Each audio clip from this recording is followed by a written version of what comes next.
The greatest conquerors of the ancient world were not kings or generals, they were ideas. A single thought could travel thousands of miles along the Silk Roads, reshaping societies faster than any army on the march. This was a quiet revolution, a deep transformation driven by the exchange of knowledge, belief, and culture.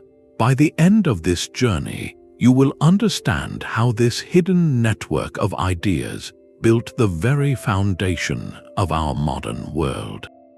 We will explore how a number from India could change European science and why a spiritual philosophy from the Middle East found a home in China. What invisible threads from this ancient exchange still connect us today? A revolution without battle cries or fallen banners is a difficult thing to document. Its victories are not carved into stone monuments, but into the very fabric of daily life. This was the quiet transformation of the Silk Roads, a profound reshaping of civilization driven not by swords, but by thoughts. Its participants were merchants haggling over spices in a dusty courtyard. Its progress unfolded in the quiet corners of libraries where scholars pored over foreign texts, and its agreements were the unspoken understandings between artists who blended styles from distant lands. This exchange moved something far more valuable than silk or gems. It trafficked in the very architecture of the human mind. A mathematical concept born in India could begin a journey. It would be carried by traders to the great scholarly houses of Baghdad, translated and refined, and then passed along like a precious secret until it reached a European university, forever altering how people calculated and understood the universe. This was an intellectual migration that ignored the political borders drawn on maps, creating a shared foundation of knowledge that belonged to all of humanity. The real power of these routes was their ability to weave a single, interconnected tapestry of thought across continents. But how did such fragile, abstract things as ideas survive journeys that could take years across mountains and deserts? To understand that, we must walk the physical pathways themselves, the arteries that gave life to this quiet transformation. These pathways formed a living map, a sprawling web of arteries stretching from the imperial courts of China to the bustling harbors of the Mediterranean. The term Silk Roads is a beautiful misdirection, for there was never one single road, but a shifting, resilient network of both land and sea. Overland, caravans navigated the vast dunes of the Taklamakan Desert, a place whose very name carried a sense of remoteness. Their journey depended on a chain of oasis cities, glittering jewels like Samarkand and Bukhara, where travelers could find water, supplies, and conversation after weeks of quiet travel. At the same time, a parallel world of exchange moved across the ocean. Maritime routes harnessed the predictable power of monsoon winds, allowing ships to sail from Chinese ports directly to the coasts of India, the Arabian Peninsula, and even the distant shores of East Africa. This network was a testament to human ingenuity in the face of immense geographical challenge. Caravans climbed the dizzying high passes of the Pamir Mountains, often called the roof of the world, while ships navigated the shifting currents of the Indian Ocean. They crossed the vast, open expanses of the Central Asian steppes where the sky seemed to stretch on forever. This incredible diversity of terrain, from the highest mountains to the deepest deserts, did not halt the flow of ideas. Instead, it acted as a powerful catalyst. Each unique environment, each distinct community, developed its own solutions to the questions of survival and prosperity. A water-lifting technology perfected in one arid region, a new method of weaving fabric in another, or a unique spiritual practice born in a mountain valley, all of these local innovations became precious cargo. The sheer difficulty of the journey meant that only the most determined travelers carrying the most valuable and transformative goods would even attempt it. Silk and spices were the visible treasures, but the invisible treasure, the one that truly reshaped the world, was the knowledge exchanged in a caravanserai courtyard or transcribed in a port city scriptorium.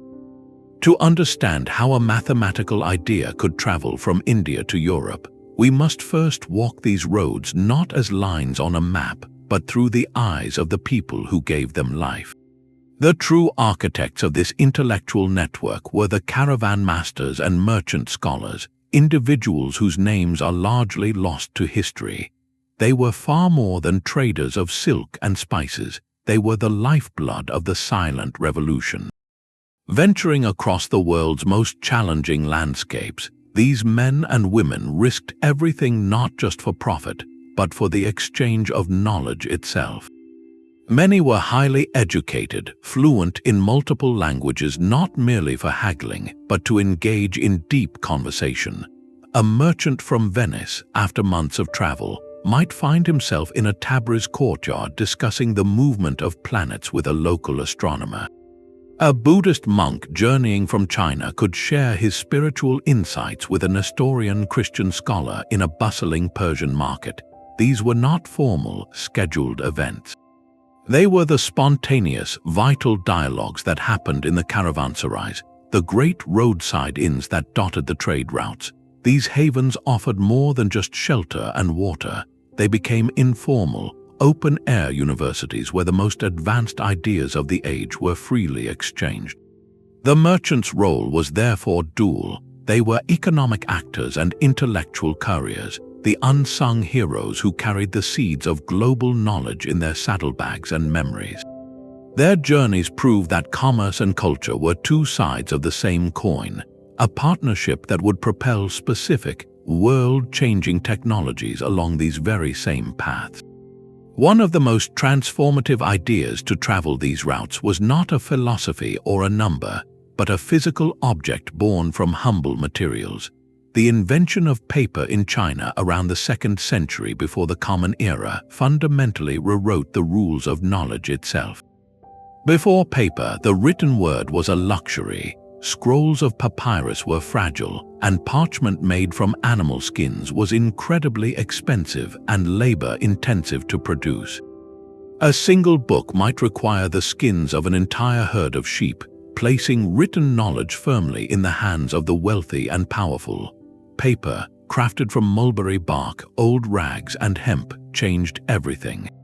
It was dramatically cheaper, surprisingly durable, and could be produced in vast quantities. This was the moment knowledge broke free from its golden chains. The westward journey of papermaking is a story of the silent revolution in action. Its path was not paved by diplomats, but by a moment of cultural encounter. After a meeting of civilizations near the Talas River in the year 751, skilled Chinese papermakers were welcomed into the Islamic world. Yet the true legacy of that event was not the encounter itself, but the profound cooperation that followed. Those artisans shared their craft, and the knowledge was eagerly embraced and refined. Cities like Samarkand and Baghdad soon hummed with the industry of paper mills, their rivers powering the pounding of pulps and the drying of sheets. This technological leap enabled an unprecedented intellectual flourishing. In Baghdad, the legendary House of Wisdom arose not just as a library, but as a vast translation center where scholars of different faiths and cultures worked side by side to preserve the knowledge of the ancient world. This grand project, the copying and translating of countless Greek, Persian, and Indian texts, would have been unimaginably costly and slow without the steady, affordable supply of paper. The written word was no longer a rare artifact, it was becoming a common tool. This technological catalyst, a simple manufacturing process, traveled farther and with more lasting consequence than the empires that briefly contested its origin. With a very medium for ideas now democratized, the stage was set for the next profound exchange, the migration of entire systems of thought that would reshape the spiritual landscape of the world. The quiet transformation of paper into a river of text found its purpose in the city of Baghdad. Here, under the patronage of the Abbasid Caliphate, a monumental project began, one that would become the very heart of the Silent Revolution. This was the Great Translation Movement, a systematic, state-sponsored effort to gather the entire known world's knowledge and translate it into Arabic. Think of it as the ancient world's internet, a centralized hub where the data of civilizations was collected, processed, and made accessible. Scholars from diverse backgrounds, speaking different native tongues, worked together in a grand intellectual assembly. They were not merely copying words, they were building bridges. From Greek, they brought the philosophy of Aristotle and the medical genius of Galen. From Persian came stories of statecraft and astronomy. From Sanskrit, they translated the profound mathematical concepts of India. A key figure, Hunayn ibn Ishaq, did not just translate Galen's medical texts, he perfected them, adding his own insightful commentary and correcting errors that had crept in over centuries. This was critical synthesis, a fusion of traditions that created something new and more powerful than the sum of its parts. Another scholar, Al-Khwarizmi, systematized the mathematical knowledge flowing in from the East, giving the world the foundational text of algebra, a word derived from the Arabic term al-jabr. His name itself, Latinized, would give us the word algorithm. This movement was an act of cultural preservation. Many of the original Greek and Persian texts they translated have long since vanished from their homelands, lost to the slow passage of time or the upheavals of history. The Arabic translations made in Baghdad became the only surviving copies, safeguarding the intellectual heritage of antiquity for future generations. This centralized hub of knowledge, this global intellectual switchboard, did not hoard its treasures. It became the primary source from which this preserved and amplified river of thought would later flow back into a recovering Europe, reigniting learning there. But such a vast and organized endeavor required a home, a physical space where this grand conversation could unfold. These libraries were not tombs for forgotten scrolls but living, breathing ecosystems of the mind. Within their walls, the abstract flow of ideas was captured, made permanent, and set into a powerful new motion. The House of Wisdom in Baghdad stands as the ultimate symbol of this era, a place where the very purpose of knowledge was redefined. It was not a monastic retreat for a single faith or culture, but a deliberately cosmopolitan workshop. Here, a Nestorian Christian could be translating a Greek medical text into Syriac, while a Jewish scholar worked alongside him to render it into Arabic. A Zoroastrian astronomer might be debating planetary motion with a Muslim mathematician. This was not mere tolerance, it was a conscious, strategic fusion of intellectual traditions. The caliphs who funded this endeavor understood that the greatest treasures were not always made of gold, but of insight, and that insight could come from any corner of the known world.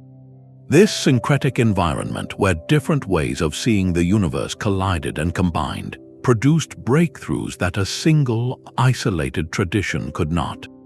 It was a grand experiment in collaboration, proving that the most complex puzzles of the age were best solved by a chorus of diverse voices.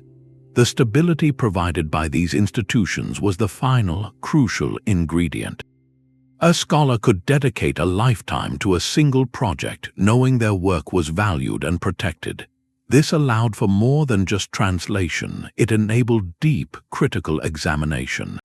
A translated text was not simply accepted, it was debated, its theories tested, and its errors corrected. Knowledge was not just transmitted, it was refined and improved. This model of a centralized, multicultural knowledge hub was so powerful that it echoed far beyond Baghdad. In West Africa, the ancient city of Timbuktu became a legendary center of learning, its libraries and universities attracting scholars from across the continent. In the heart of the Sahara Desert, a vibrant intellectual culture flourished, built upon the manuscripts that traveled the trade routes. These institutions shared a common philosophy, a belief that investing in knowledge yielded a richer, more enduring return than any military conquest. They were the power stations of the silent revolution, generating a current of thought that would soon travel to its next destination, sparking a reawakening in a place many had considered the edge of the world. The Astrolabe was a pocket model of the universe, an intricate brass map of the heavens that could be held in your hand. Its journey from the workshops of ancient Greece to the navigators of medieval Europe is a perfect case study of the silent revolution. Hellenistic thinkers first conceived of this device, a tool for telling time by the stars and calculating celestial positions. Yet it was within the Islamic world that this beautiful instrument was truly perfected. Scholars in cities like Baghdad and Damascus added complex scales, intricate star maps, and new functions, transforming it from a philosophical curiosity into a precise scientific instrument. This was not a simple handoff, it was a deep, collaborative enhancement. The knowledge required to craft such an object was immense, encompassing advanced geometry, spherical astronomy, and meticulous metalworking skill. The astrolabe itself was merely the physical container. The real treasure was the sophisticated understanding of the cosmos that it embodied. Its westward journey followed the well-worn paths of trade and scholarship into Al-Andalus, the vibrant Islamic civilization in Spain. There, in the great libraries of cities like Cordoba and Toledo, European scholars encountered these wondrous devices for the first time. They did not just see a beautiful object, they saw a key to a universe of knowledge they had lost. The real breakthrough came with translation. Teams of scholars, often working together across linguistic and cultural lines, began translating the dense Arabic manuals that explained the astrolabe's construction and use. These texts were not simple instructions, they were university-level courses in mathematics and astronomy, delivered in the form of a tool. As these translations spread north into the heart of Europe, they ignited a scientific reawakening. The astrolabe revolutionized European navigation, allowing sailors to venture farther into the open ocean with greater confidence. It transformed astronomy, providing a new standard for celestial observation. Here was the silent revolution in its purest form, a complete technological blueprint traveling across continents. It proved that the most complex systems of knowledge could cross any border, carried not by soldiers but by merchants and scholars. This profound exchange of scientific thought was happening at the same time as another, even more personal migration, the journey of spiritual beliefs that would reshape the inner lives of millions. A spiritual revolution was walking on 2 feet. While merchants carried goods and scholars translated texts, another group of travelers moved with a different purpose entirely. They were Buddhist monks, their journeys fueled not by profit, but by a profound inner calling to share a path toward enlightenment. These individuals became the most effective couriers for a system of belief that would eventually captivate half the world. Their story is the silent revolution in its most human form, a testament to how a deeply personal philosophy could travel thousands of miles and find a home in hearts and minds far from its birthplace.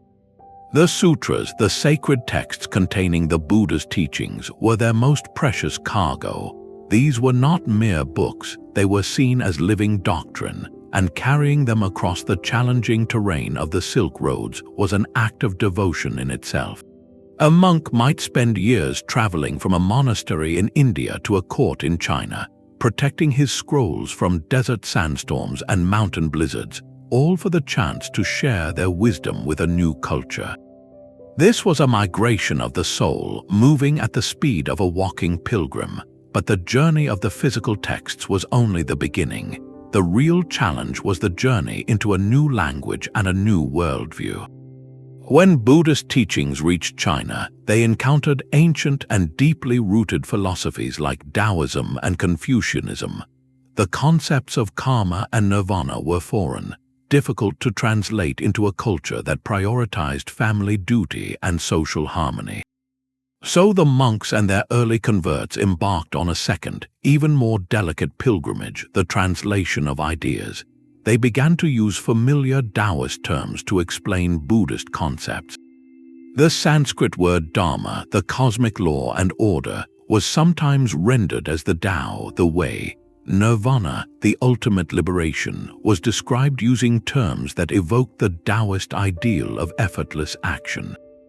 This was not a compromise of the faith, but a brilliant act of cultural bridge building. They made the teachings accessible by speaking in a spiritual vocabulary that the local population could already understand. How does a foreign belief system put down roots and become a permanent part of the landscape? The answer lies in the monasteries that began to dot the trade routes. From the caves of Dunhuang to the mountains of Central Asia, these communities became far more than places of worship. They were spiritual caravanserais, offering sanctuary to traveling monks and becoming permanent nodes for the dissemination of art, medicine, and education. A traveler could stop at a monastery and not only hear the Buddha's teachings, but see them vividly illustrated in magnificent wall paintings and sculptures. These artistic representations were a universal language, making complex philosophical ideas visible and emotionally resonant to anyone who entered. The monks who inhabited these communities often served their neighbors as healers and teachers, weaving Buddhist principles into the very fabric of daily life. This was a conversion achieved through persistent presence and tangible benefit, not through force or decree. The transformation was so profound that within a few centuries, it became difficult to imagine Chinese, Korean, or Japanese culture without the imprint of Buddhist thought. This spiritual migration was not a solitary event. At the very same time these monks were walking east, other profound systems of belief were also on the move, carried along the same vibrant networks of exchange. While Buddhist monks were translating sutras in the East, a different kind of scripture was traveling in the opposite direction. Nestorian Christianity, a branch of the faith from the Middle East, stretched its influence all the way to the heart of China by the 7th century. This was the Church of the East, a tradition that dispatched its missionaries along the same bustling trade routes used by merchants and scholars. These travelers established vibrant communities from Persia to India, creating a chain of faith that reached deep into Central Asia. Their journey was one of extraordinary adaptation, as they learned to express their beliefs in languages and cultural contexts far removed from their own. The ultimate proof of their success stands not in a written chronicle, but in a massive stone tablet. In the year 781, in the Chinese capital of Xi'an, they erected what is now known as the Nestorian stele. This towering monument tells its story in both Chinese and Syriac, a remarkable fusion of worlds carved into rock. It records how the Tang Emperor Taizong officially welcomed their teachings, granting them permission to build places of worship and practice their faith.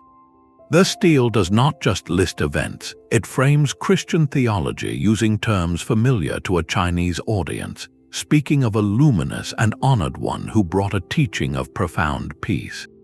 This was not a conquest but an invitation. The stone's very existence is a testament to a moment of breathtaking openness, a time when a foreign idea was evaluated not on its origin, but on its perceived merit and wisdom. The fact that these Christian communities eventually faded from prominence in China does not diminish the significance of their arrival.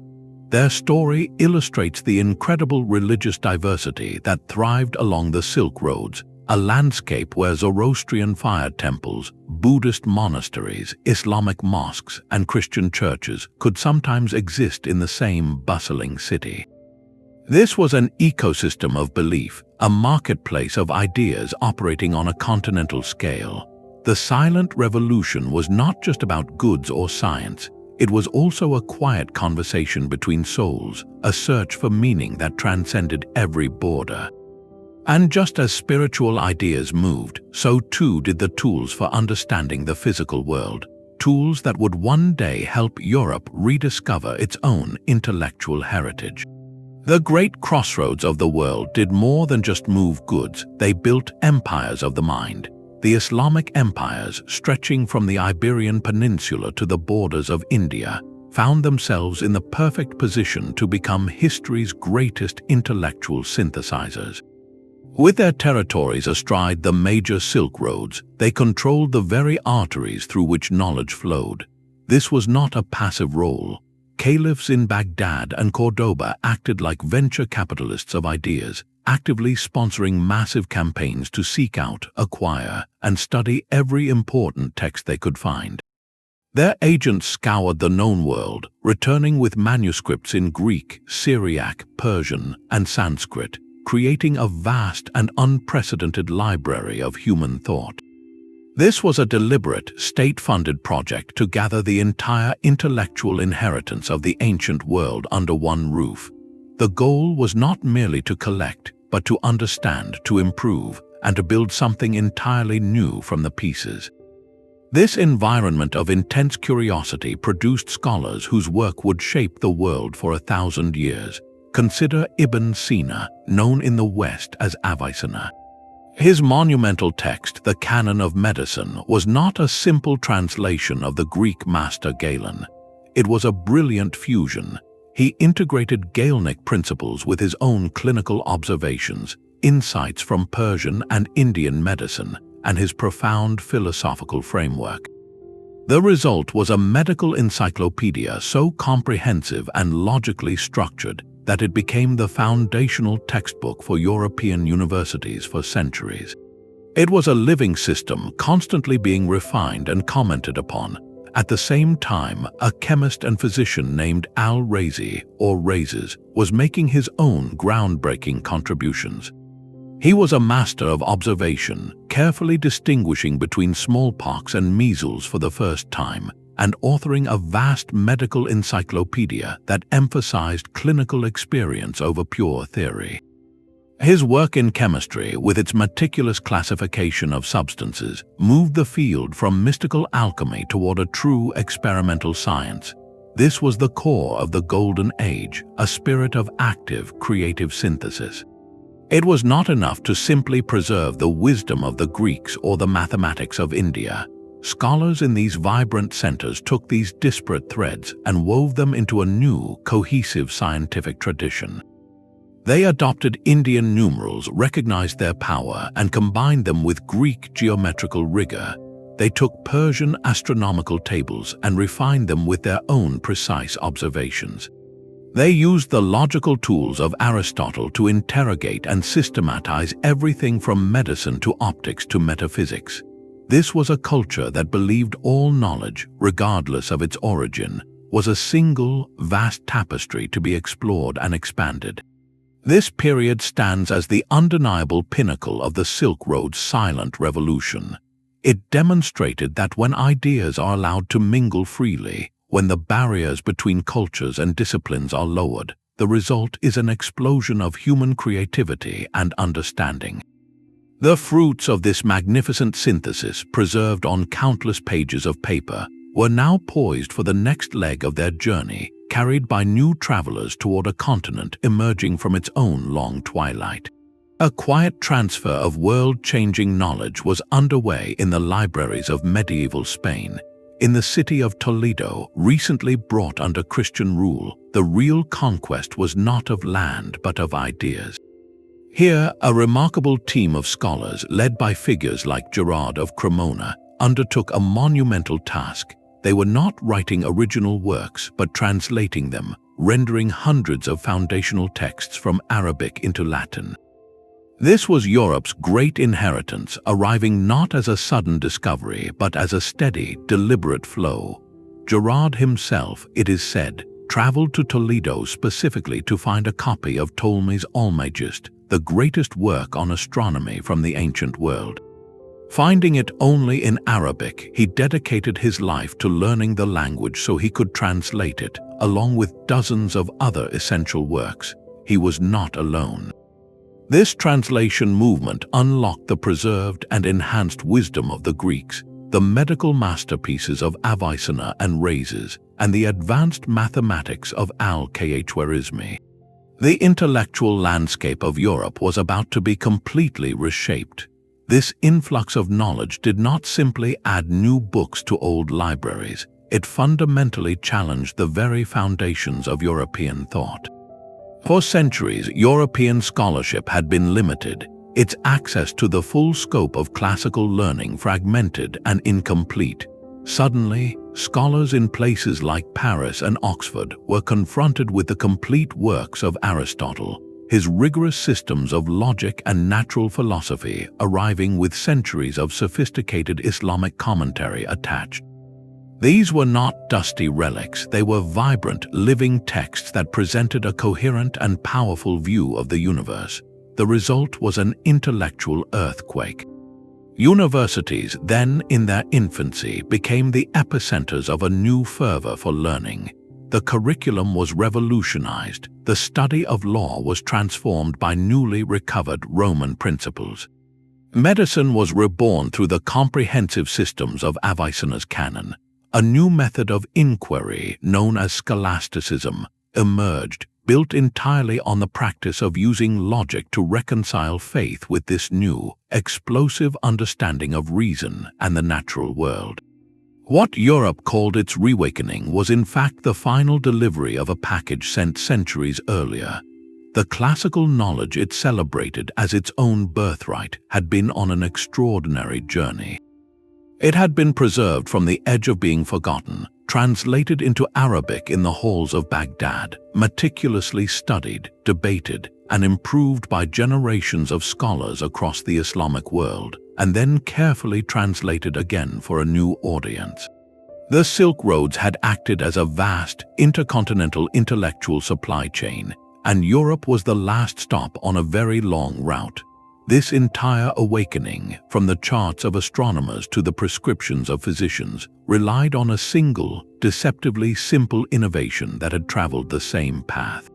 It was a new way of writing numbers, a system that made complex calculation not just possible but practical for everyone.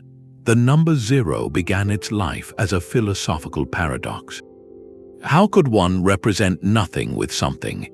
This profound question found its answer in the scholarly centers of ancient India, where thinkers like Brahmagupta first defined zero not as a mere placeholder, but as a number in its own right, complete with rules for how it interacted with others.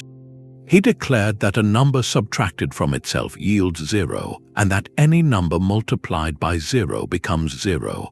These were the foundational laws for a new mathematical reality. This concept, along with the elegant decimal place value system where a digit's value depends on its position, was a cognitive leap of staggering proportions. It was a language where the value of 9 could be 9 or 90 or 900, all based on its relationship to that powerful symbol for nothing. This was not just a new way to count, it was a new way to think. The journey of this revolutionary idea westward was a testament to the Silk Roads as a conduit for pure abstraction. In the House of Wisdom, the scholar Al-Khwarizmi encountered these Indian numerical texts and recognized their immense potential. He synthesized and elaborated on them in his own groundbreaking works, creating systematic methods for solving complex equations. His name, Latinized over centuries, would eventually describe the very step-by-step procedures he championed, giving us the word algorithm. The numeric system he helped transmit became known in Europe as Arabic numerals, a label that honored the intermediaries, not the originators. When these numerals finally reached medieval Europe, they faced deep suspicion. The established Roman numeral system was cumbersome, making even basic multiplication a task for specialists, but it was familiar. The new digits, including the baffling zero, were dismissed by some as foreign symbols or dangerous magic. Yet their utility was undeniable. Merchants and bankers were the first to embrace them, discovering that balancing ledgers and calculating compound interest became exponentially faster and less prone to error. This was a quiet, bottom-up revolution in commerce. The adoption of this framework unlocked new possibilities in every field. Astronomers could perform complex celestial calculations with newfound speed. Engineers could draft more precise architectural plans. The entire scientific reawakening in Europe, with its reliance on data and measurement, was built upon this borrowed numeric foundation. The story of zero is the ultimate proof of the silent revolution's power. An idea, the representation of nothing, traveled across continents and through cultures to become the essential tool for representing and understanding everything in the physical world.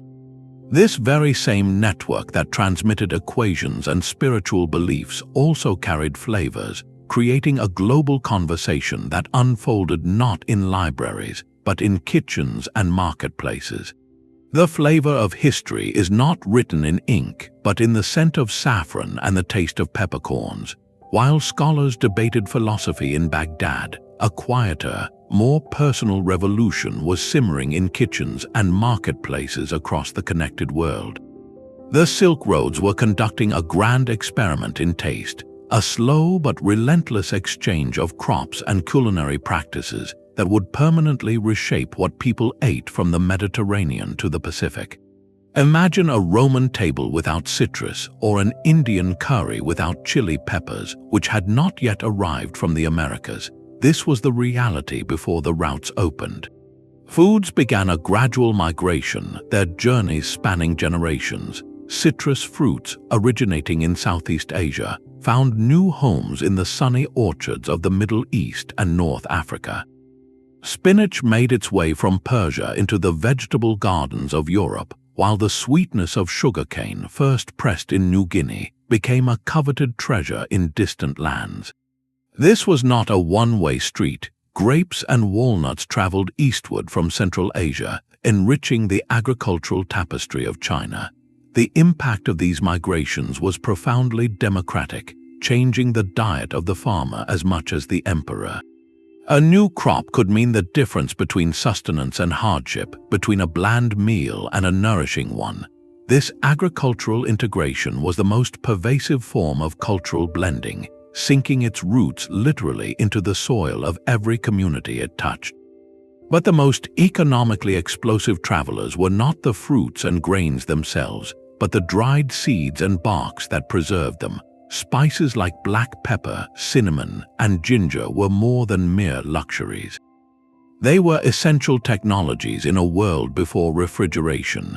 A sprinkle of pepper could mask the taste of meat beginning to turn, while other spices possessed preservative qualities that helped food last longer.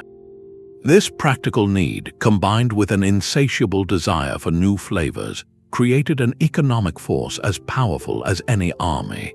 The demand for spices in Europe and the Middle East fueled entire industries, from the camel caravans that crossed deserts to the merchant fleets that braved the Indian Ocean. The value of a single sack of peppercorns could set a family up for life, making the spice trade a high-stakes endeavor that drove the ambitions of kings and merchants alike. This relentless economic pressure would, centuries later, become a primary motive for European explorers to seek new sea routes to the sources of these treasures, accidentally leading them to the continents of the Americas. The quest for flavor quite literally redrew the map of the world, yet the most profound exchanges often involved not just what people consumed, but the tools and knowledge that shaped their entire civilization. Alongside sacks of pepper and bundles of cinnamon, the Silk Roads carried the components of other revolutions. The technology for making paper, which we have seen democratize knowledge, was one. But the same routes also transmitted the basic ingredients for gunpowder, a Chinese innovation that would eventually transform methods of conflict, and the principles of printing, which would one day revolutionize the spread of information in Europe. This movement of flora and technology was a form of deep cultural integration, a silent partnership between societies that were often unaware of their long-term collaboration. A farmer in Persia planting a new variety of almond tree from the east was participating in the same grand exchange as a scholar in Spain translating a text on algebra. Both were weaving threads into a single, interconnected tapestry of human experience. This tangible exchange of taste and tool was mirrored by a more visible dialogue, one told not through flavor or text, but through color, form, and the human hand. A Buddha could wear the face of Apollo, In the ancient region of Gandhara, where modern-day Pakistan and Afghanistan meet, the spiritual traditions of India met the artistic legacy of Greece. The result was a revolution in stone. For the first time, the Buddha was shown in human form, and his features felt strikingly familiar to anyone from the Mediterranean world. His face held the serene, idealized proportions of a Greek god. His hair fell in soft waves like classical sculpture, and his monastic robe was carved not as simple cloth, but as a heavy, realistic toga, draping his body in folds that suggested its form beneath. This was far more than simple copying.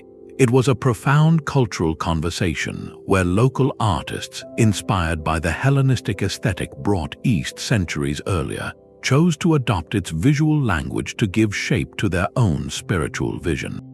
They created a new, hybrid symbol that felt instantly recognizable and deeply meaningful for a world at the crossroads. This blending of forms was happening everywhere along the routes. A Chinese dragon, a symbol of imperial power and reign, would coil its way into the intricate patterns of a Persian silk carpet, its serpentine body adapted to fit a new decorative tradition. The complex, interlacing geometric patterns of Islamic art, which focused on the infinite nature of creation, would in turn influence the stonework of Spanish cathedrals and the wood carvings of Southeast Asian mosques. Art became a silent, visual dialect that everyone could understand. A merchant who spoke no Chinese could sense the authority conveyed by a dragon motif on a piece of pottery. A pilgrim who knew no Sanskrit could feel the compassion in the Gandharan Buddha's serene expression. This shared vocabulary allowed for the communication of complex ideas about power, divinity, and beauty without a single word being exchanged. Much of this traveling art served a sacred purpose. Buddhist monks carried not just sutras, but small, portable statues and painted scrolls called thankas. These were more than decorations, they were teaching tools, vivid illustrations of the Buddha's life, and the path to enlightenment that could communicate profound philosophical concepts to anyone, regardless of literacy. In a similar way, Christian missionaries traveling the Silk Roads brought with them icons and illuminated manuscripts, their gold leaf and vivid colors telling the stories of saints and scripture in a universally compelling visual language. This artistic exchange was fundamentally a process of creative reinterpretation, not passive imitation. An artist in Central Asia weaving a Chinese dragon into a textile was not making a Chinese product. He was enriching his own culture's artistic tradition by incorporating a powerful, foreign symbol and making it his own. The result was a new form of beauty, one that belonged uniquely to the connected world of the Silk Roads. This flourishing of cross-cultural art required more than just talented artists. It needed a powerful economic engine to support its creation. The same caravans that carried silk and spices also carried the lapis lazuli for vibrant blue pigments, the vermilion for red, and the gold leaf for illumination. Wealthy patrons, from merchants who had prospered from the trade to rulers who wanted to display their cosmopolitan taste, commissioned these hybrid artworks, funding a silent dialogue of form and beauty that stretched across the continents. This visual conversation was one of the most lasting gifts of the entire exchange, showing that the deepest connections between cultures could be built not by treaties, but by a shared appreciation for a beautifully drawn line. The silent exchange of art and belief required a powerful engine, and that engine was commerce. Behind every translated manuscript and every hybrid sculpture lay a simple economic truth that the trade in silk, spices, and gems generated the surplus wealth that funded the entire intellectual revolution. The remarkable profits from moving luxury goods across continents created a new class of patrons, merchant guilds, and wealthy dynasties who understood that investing in knowledge was not merely an act of charity, but a sound business strategy. A more accurate star chart meant a merchant fleet could sail with greater confidence, avoiding difficult coasts and arriving with the most favorable tides. A new mathematical system streamlined the complex accounting of a far-flung trading empire, turning a web of debits and credits into a clear financial picture. The pursuit of understanding was, in this light, a practical pursuit of prosperity and competitive advantage. This economic symbiosis fostered a remarkable stability across vast distances. Rulers from Baghdad to Chang'an had a vested interest in keeping the trade routes secure and open, for the flow of goods that filled their treasuries was inseparable from the flow of ideas that enriched their courts. A caravan carrying peppercorns and jade was also carrying the potential for a new medical text or a revolutionary engineering technique. The capital generated by this commerce became the lifeblood of the silent revolution, paying for the paper, the ink, the quiet hours of scholars in translation houses, and the construction of the great libraries that served as their workshops.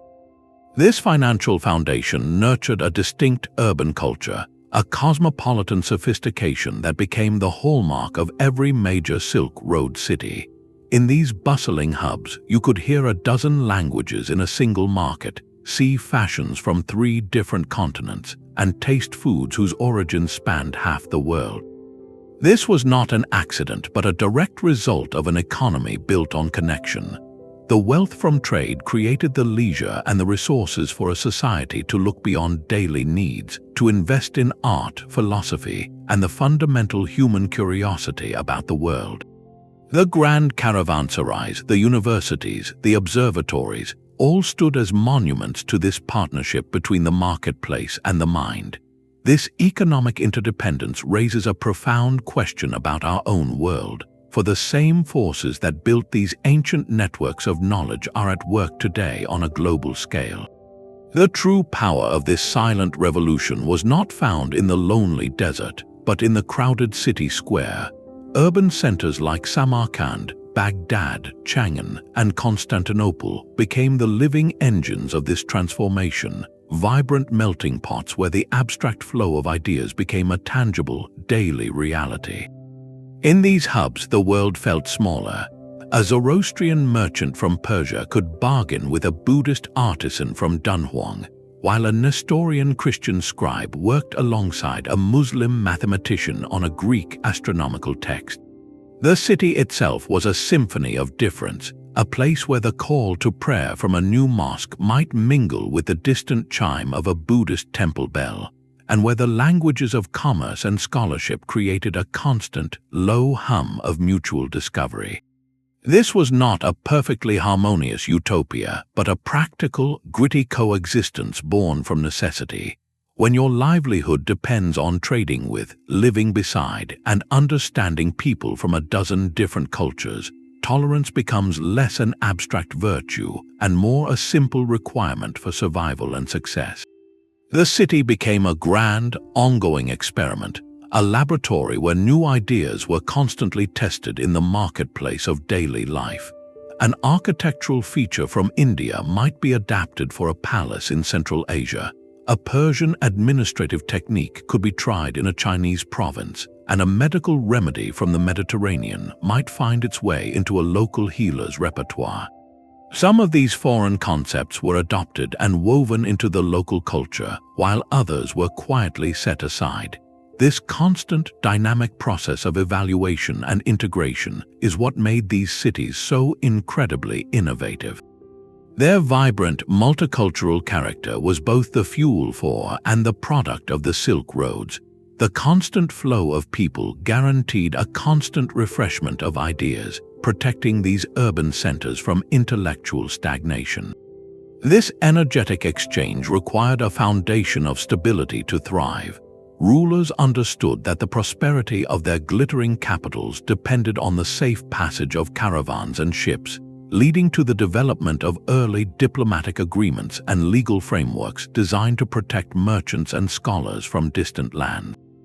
This urban energy, this chaotic and beautiful experiment in living together, did not just create new goods or new art, it forged a new way of being human in a connected world. A Venetian merchant's journey became a medieval bestseller, yet Marco Polo was far from alone.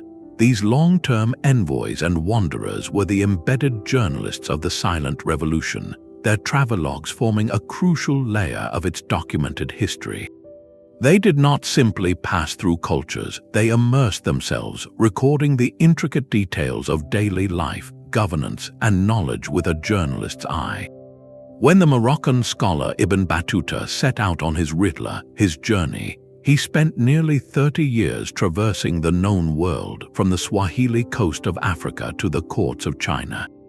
His writings offer more than an itinerary. They provide a panoramic snapshot of a connected world, describing the legal systems of Mali, the maritime customs of the Indian Ocean, and the architectural marvels of Delhi.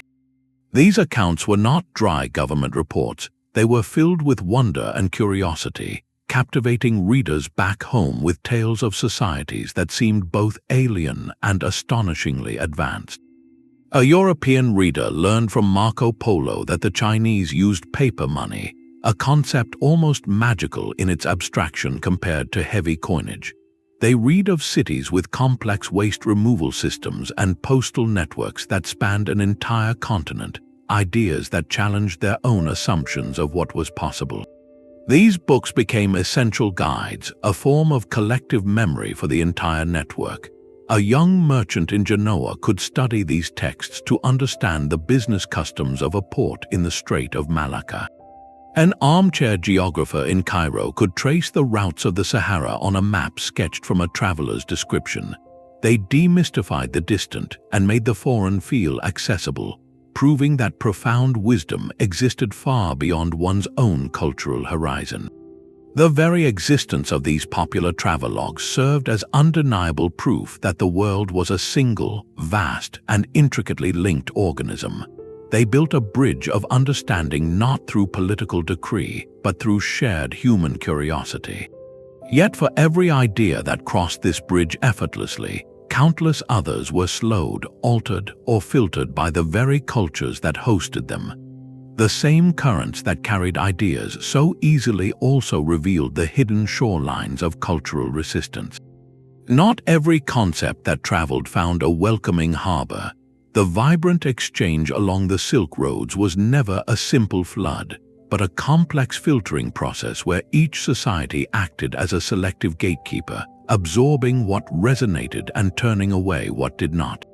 A prime example was the sophisticated Chinese imperial examination system, a method of selecting government officials based on merit and literary skill.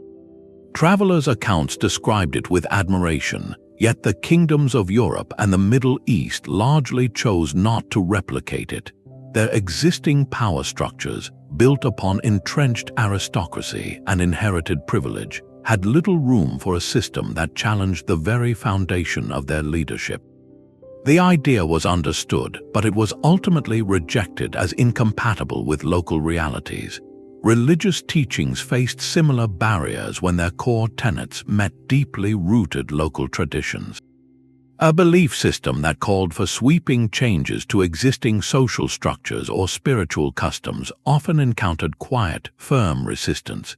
Communities were frequently willing to adapt foreign ideas, blending them with their own gods and rituals, but they resisted outright replacement.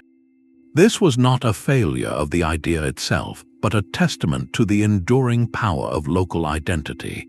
The exchange was a negotiation, not an imposition. Even in the realm of pure knowledge, transmission was strikingly selective. The practical mathematics of algebra and the zero found eager students everywhere because their utility was immediately apparent to merchants, astronomers, and architects. Yet many profound philosophical texts, dense with cultural specifics and abstract reasoning, were simply passed over by translators who prioritized works with more obvious practical application. A society working to improve agricultural yields or architectural methods had a greater immediate need for a treatise on water management than for a nuanced debate on metaphysical concepts. This filtering was not a sign of the network's weakness, but its sophistication. It reveals that the receiving cultures were not passive vessels, but active, discerning participants in a grand dialogue. They evaluated foreign concepts through the lens of their own values, needs, and historical context. An idea required more than just novelty to take root. It needed to offer a solution to a local problem, fill a gap in understanding, or harmonize with an existing worldview. This process of conscious selection ensured that the ideas which did successfully travel and endure were those with the most universal utility and appeal, the ones that spoke to a common human experience beyond any single culture. This constant, quiet editing is what gave the silent revolution its enduring strength, weaving a tapestry from threads that countless communities had individually chosen to accept. A shadow traveled with the caravans, an unseen passenger in bundles of grain and on the fur of stowaway rats. The same intricate network of roads and sea lanes that carried the wisdom of ages also provided a perfect highway for a microscopic stowaway, the bacterium known as Yersinia pestis. In the 14th century, this unseen traveler emerged from its reservoirs in Central Asia and began a steady journey westward, moving with a speed that revealed the profound efficiency of the very connections humanity had built. The condition it brought, which later generations would call the Black Death, reached Europe not as a slow creep but as a wave of transition. Its impact was beyond any measure of prior human experience, touching the lives of a vast number of individuals across the continent and altering the fabric of society in ways no one could have foreseen. This was the ultimate demonstration of connectivity's double edge, the sobering truth that the channels which spread enlightenment could, with equal ease, carry challenge. The same routes that delivered life-saving medical texts from Baghdad now delivered a biological force of the most transformative kind. The consequences were written not in ink, but in the quiet spaces left in emptied villages and abandoned farms. The established social order, rooted in the feudal system where peasants were bound to the land, began to shift under the weight of this demographic change. With so many lives touched, a scarcity of workers emerged, and for the first time, those who labored with their hands found themselves with newfound leverage. They could ask for better wages, seek work in new towns, and slowly loosen the ties of tradition.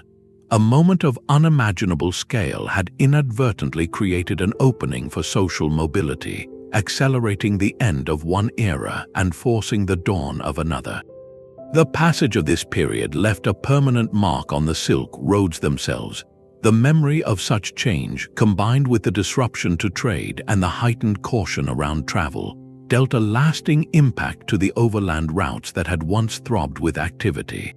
The very network that had built a connected world now carried the imprint of that connection, a quiet lesson that the movement of ideas is a force of nature itself, capable of crafting brilliant beauty and deep reflection in the same breath. This biological exchange, as complex as it was, reminds us that the flow of influence along these routes was never solely about human intention. The great overland arteries that had pulsed with life for centuries began to grow quiet. By the 15th century, the caravan routes faced a slow but steady decline, their primacy challenged by a changing world. The single greatest force for their safety had been the vast Mongol Empire, which once enforced a remarkable peace across the steppes.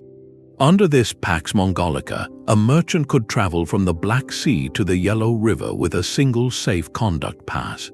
But as the empire fractured into competing khanates, that unified shield shattered.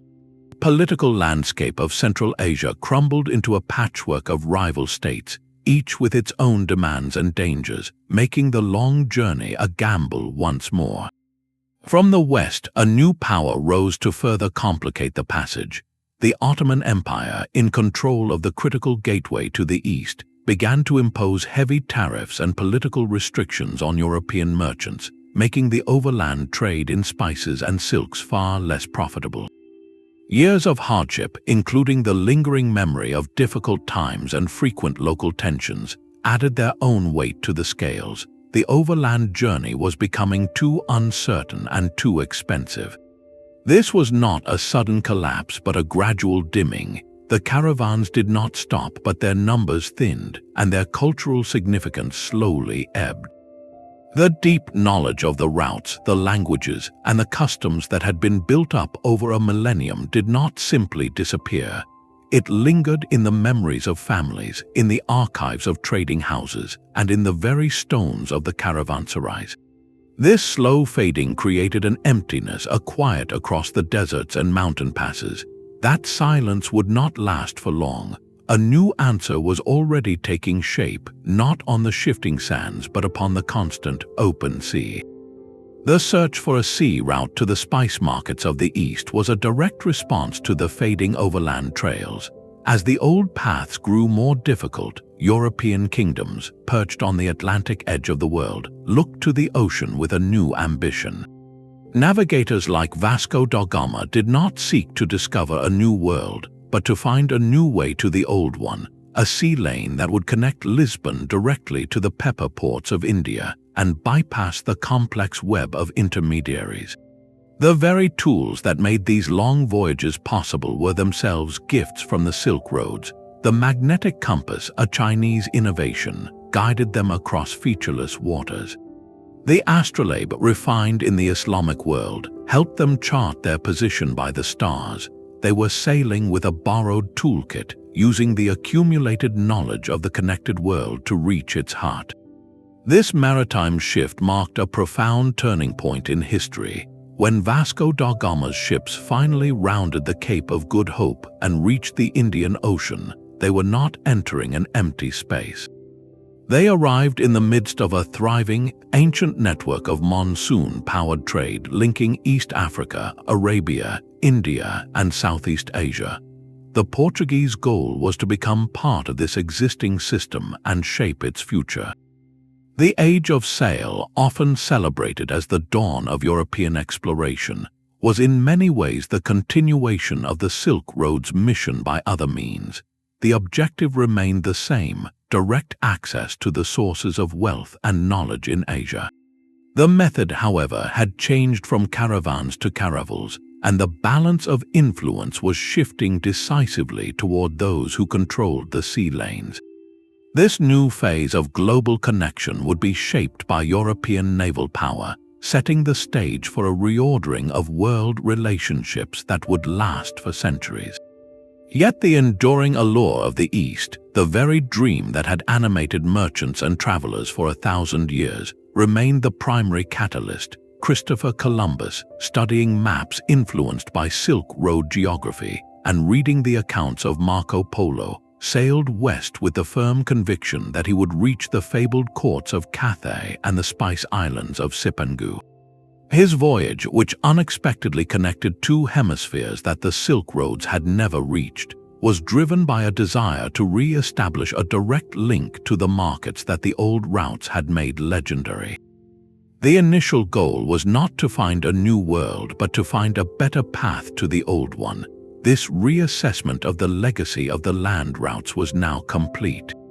They were no longer the most efficient highways of global exchange, but their memory and the cultural wealth they represented continued to guide the course of world history, sending ships across oceans in their lasting influence.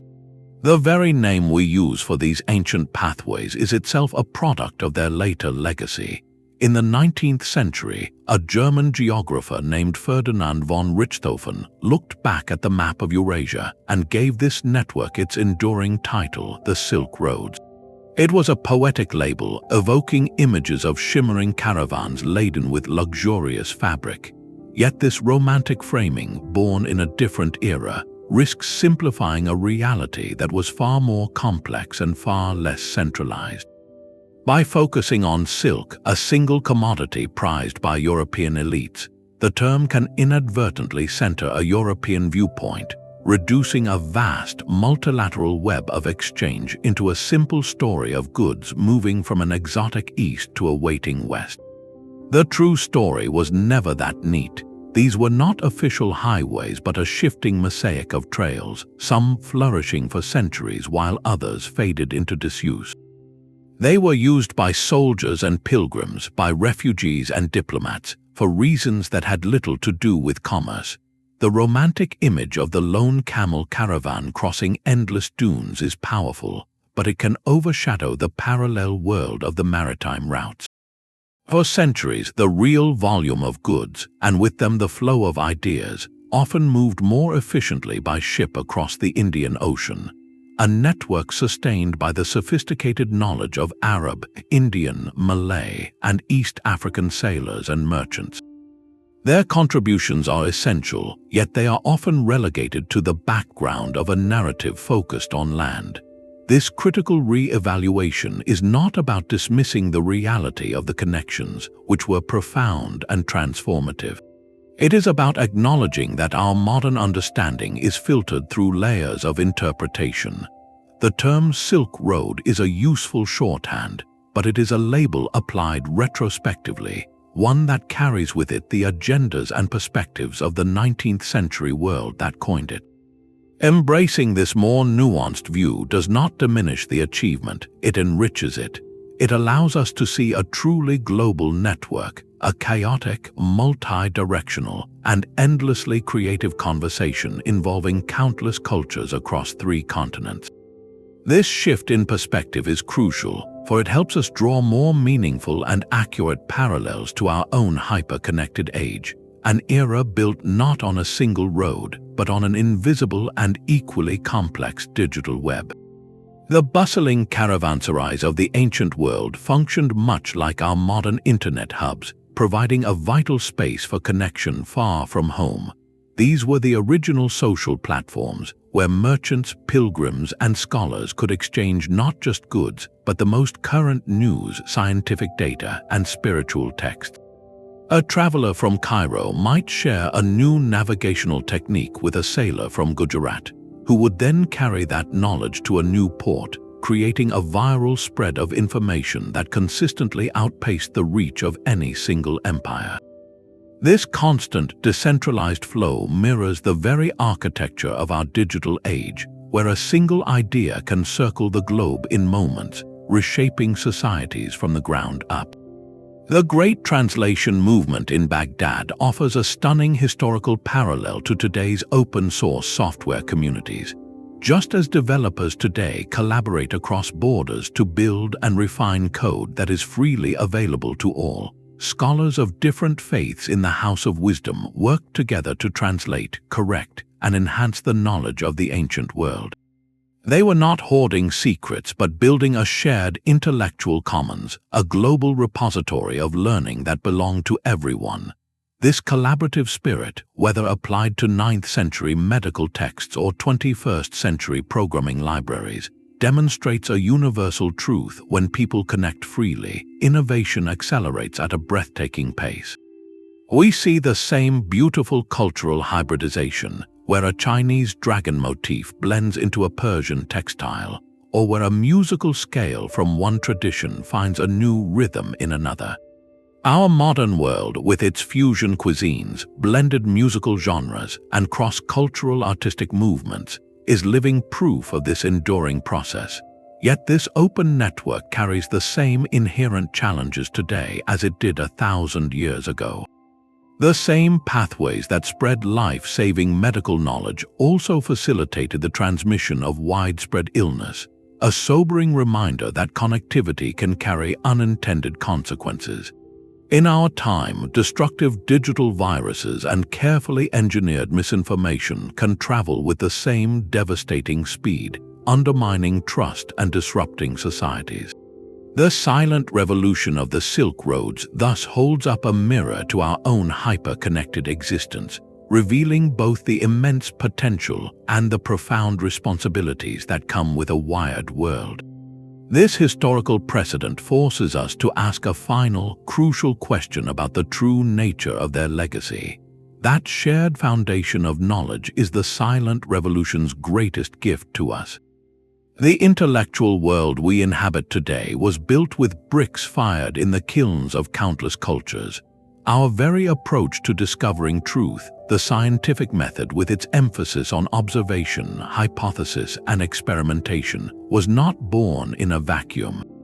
It was refined in the same collaborative workshops where Greek logic met Persian empirical medicine and Indian mathematical precision. The university system, with its faculties and degrees, evolved from models inspired by the great libraries and learning centers of the Islamic world, institutions dedicated to the idea that knowledge should be systematically organized and openly debated. Every time you use a number, you are employing a system that began in India, was perfected by Islamic mathematicians, and was then delivered to Europe, where it replaced a cumbersome Roman numeral system that made higher calculation nearly impossible. This is not a minor footnote in history. It is the very bedrock of our modern science, economics, and technology. The great reawakenings we celebrate in European history, the Renaissance, the Scientific Revolution, the Enlightenment, were not a sudden rediscovery of a lost classical past. They were the direct result of centuries of prior work.